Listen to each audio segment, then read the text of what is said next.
আমার বিয়ের কথা চলছে। পাত্র ৫ ওয়াক্ত নামাজ পড়ে, দান সাদাকা করে, কিন্তু পাত্র আমার সাথে মোবাইলে কথা বলতে চায়। আবার সে ফেসবুকে বন্ধুর রেস্টুরেন্টের ভালোবাসা দিবসের অফারকে প্রমোট করে। এ ধরনের ছেলের দিনদারিতা কতটুকু? এদেরকে কি বিয়ে করা যাবে? একজন মানুষের ভালো মন্দ দুদিকই থাকে। সে তার ভালো দিকটা সংরক্ষণ করে, হেফাজত করে যদি মন্দ দিকটাকে সংশোধন করে নিতে পারে, তাহলে কিন্তু আর কোনো সমস্যা নেই। যে পাত্রের কথা আপনি বলেছেন, তার সালাত ঠিক আছে, দান খয়রাত ঠিক আছে, হয়তোবা তার বাহ্যিক অন্যান্য আখলাকও ঠিক আছে, সেটা আমরা বুঝতে পারলাম।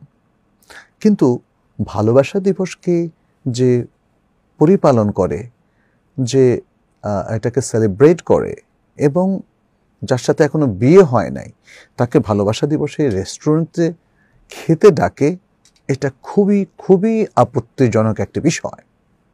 অতএব একজন পাত্রের দিনদারির ঘাটতি হিসাবে এতটুকু যথেষ্ট। আমরা আশা করব পাত্রীপক্ষ এটাকে সাড়া দেবে না এবং এটা যে শরিয়াসম্মত নয় সেটি সে অথবা অন্যরা এটা তুলে ধরবে। আর বিয়ের আগে প্রয়োজন ছাড়া, বিয়ের প্রয়োজন বলতে ছেলে মেয়ে পারস্পরিক দেখা সাক্ষাৎ কিংবা কথাবার্তা অন্যদের উপস্থিতিতে, নির্জনে না, এইটার বাইরে আর কোনো মোবাইলে আলাপ করা কিংবা আর কোনো গসিপ করা, আর কোনো ডেটিং, পার্কে হাঁটতে যাওয়া সবই শরিয়ায় গর্হিত এবং মোটেই শরিয়াসম্মত না। এবং এই ধরনের কাজ করতে গেলে দেখবেন যে আপনার ক্ষতি বেশি হয়ে যাবে, পাত্রীপক্ষের ক্ষতি অনেক বেশি হয়ে যাবে।